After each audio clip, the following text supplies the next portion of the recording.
ராம் சீதா சீரியலில் இப்போ ராட்டகாசமான ப்ரோமோ வந்திருக்கு. ஸ்கிப் பண்ணாமல் ஃப்ளோடிங் கேளுங்க. அதுக்கு முன்னாடி இந்த வீடியோ பிடிச்சிருந்துச்சுன்னா லைக் பண்ண பாருங்க. ரொம்ப பிடிச்சிருந்துச்சுன்னா நம்ம சேனலுக்கு வந்து சப்ஸ்கிரைப் பண்ணி கண்டினியூஸாக ஆதரவு வந்து தாங்க. சீதா வந்து அதிரடியாக முடிவு பண்ணிக்கிட்டே இருக்காங்க. ஏதாவது ஒன்று பண்ணி மகாவை பழி வாங்கியே ஆகணும். என்ன பண்ணலாம் அப்படின்னு யோசிக்கிறாங்க. காலையிலேருந்து நான் மண்டையை போட்டு பிச்சுக்கிட்டே இருக்கேன். ஆனால் எதுவும் வந்து கிடைக்க மாட்டேங்குது அப்படின்னு சொல்லும்போது மீரா வந்து உப்பு இல்லாத சாப்பாடு தானே ரெடி பண்ணுறா. அதை வச்சு எதுவும் பண்ணிடலாம்னு சொல்லி சீதா வந்து பேசுகிறாங்க. சூப்பர் ஐடியா, வா நம்ம இப்போயே உடனே வந்து களத்தில் வந்து இறங்கலாம்னு சொல்லிட்டு அதிரடியாக வந்து போகிறாங்க. அந்த இடத்துல அப்போன்னு பார்த்து செல்வி வந்து டேக் டைவர்ஷன் பண்ணிடுறாங்க. மீரா உப்பு எல்லாம் நல்லா போட்டுறாங்க, காரமும் நல்லா போட்டுறாங்க. இந்த சாப்பாடு வந்து சாப்பிட்றதுக்கு தான் வெயிட் பண்ணுறாங்க. உப்பு இருக்கிற சாப்பாடை சாப்பிட்டா அப்புறம் என்ன பண்ணுவாங்க, சாப்பாடு வேணாங்கிற மாதிரி கோவப்படுவாங்க. இல்லை என்ன பண்ணுறாங்கன்னு பொறுத்திருந்து பார்ப்போம்னு சொல்லிட்டு வெயிட் பண்ணிகிட்டு இருக்காங்க. மீராக்கா வெயிட் பண்ணாதீங்க, உடனே டக்குன்னு போங்க, ஏன்னா அவங்க ரொம்ப பாவம் தானே அப்படின்னு சொல்கிறாங்க. அந்த இடத்துல பாவம் தான், சரி நான் போய் டக்குன்னு கொடுத்துட்டு வந்துடுறேன், நீங்கள் எதுக்குமா இங்கே வந்தீங்க? அதெல்லாம் ஒன்றும் இல்லை, சும்மா தான் வந்தோம் அப்படின்னு சொன்னோன்னே கேஷுவலாக வந்து சாப்பாடு வந்து எடுத்துகிட்டு போய் கொடுக்குறாங்க. உடனே வந்து மீராவும் சீதாவும் வந்து பேச ஆரம்பிக்கிறாங்க. நமக்காக விரதம் எடுக்கிறாங்க, உப்பு இல்லாத சாப்பாடு சாப்பிட்றாங்க. ரொம்ப கிரேட் இல்லை நீங்கள்? என்ன இவ தையக்காரி இப்படியெல்லாம் சொல்லிகிட்டு இருக்கா? இதுக்கு பின்னாடி ஏதோ சூழ்ச்சி இருக்கோ?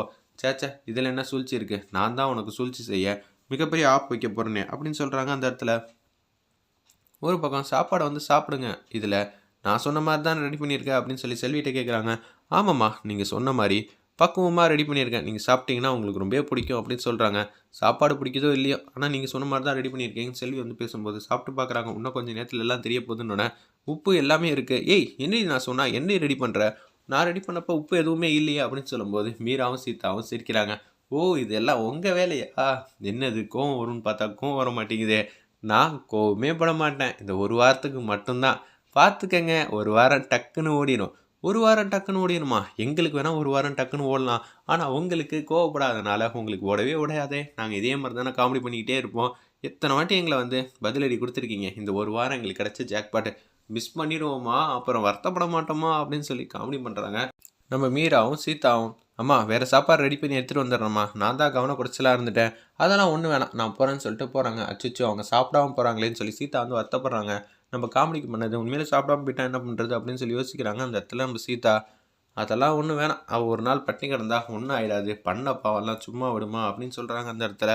ஆனால் திருப்பி வந்து வாழ்க்கையை சரி செய்யறதுக்கு எல்லாத்துக்கும் ஒரு சந்தர்ப்பம் கிடைக்கும். அந்த சந்தர்ப்பத்தை பிடிச்சி மேலே வரணும். அதை விட்டுட்டு அதுக்குள்ளேயே இருக்கிறது மிகப்பெரிய தப்பு. அதை மட்டும் மாற்றிக்கிட்டாங்கன்னா நல்லா இருக்குங்கிற மாதிரி மீரா பேசுகிறாங்க. அம்மா ஏம்மா அப்படி பண்ணீங்க அப்படின்னு சொல்லி செல்வி கேட்குறாங்க. என்ன கோச்சிக்கிட்டு வேலையை விட்டு தூக்கணும், நான் என்ன பண்ணுவேங்கிற மாதிரி கேட்டோன்னே, என்னம்மா நீ இப்படி யோசிச்சுட்டு இருக்க? உன்னெல்லாம் வேலையை விட்டுலாம் தூக்க மாட்டாங்க.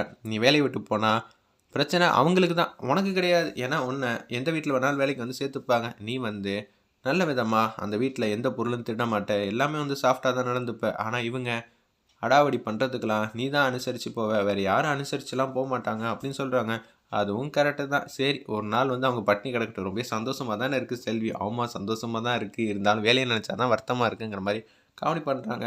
அடுத்த நாள் காலையில் பொழுது வந்து விடிஞ்சிச்சு. அப்போன்னு பார்த்து பூஜை பண்ணிக்கிட்டு இருக்காங்க. எப்போதும் போல் மந்திரந்தெல்லாம் சொல்லிக்கிட்டு இருக்காங்க.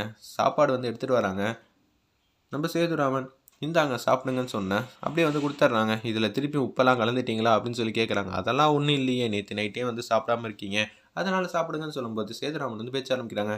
எதனால நீ விரதத்தை வந்து எடுக்கிற, அந்த விரதம் எடுக்கிறதுக்கான காரணம் என்னங்கிற மாதிரி கேட்டோன்னே எதுவும் சொல்லாமல் இருக்காங்க.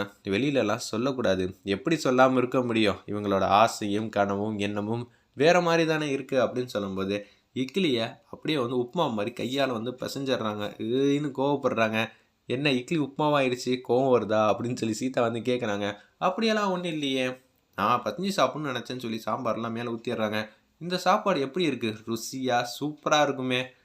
என்னம்மா சொல்கிற சீதா, நீ திட்டுறியா இல்லை கலாய்க்கிறியா? சேச்சே, நமக்காக ஒருத்தவங்க தியாகத்தை வந்து சுமந்துக்கிட்டு இதெல்லாம் சாப்பிட்றாங்கன்னு வச்சுக்கோங்களேன், அவங்களுக்கு இந்த சாப்பாடு வந்து தனி சுவையாக இருக்கும் அப்படி சொன்னேன். ஓ சீதா, அதானே பார்த்தேன், நீ வேறு மாதிரி தான் சூப்பராக சொல்லியிருக்க.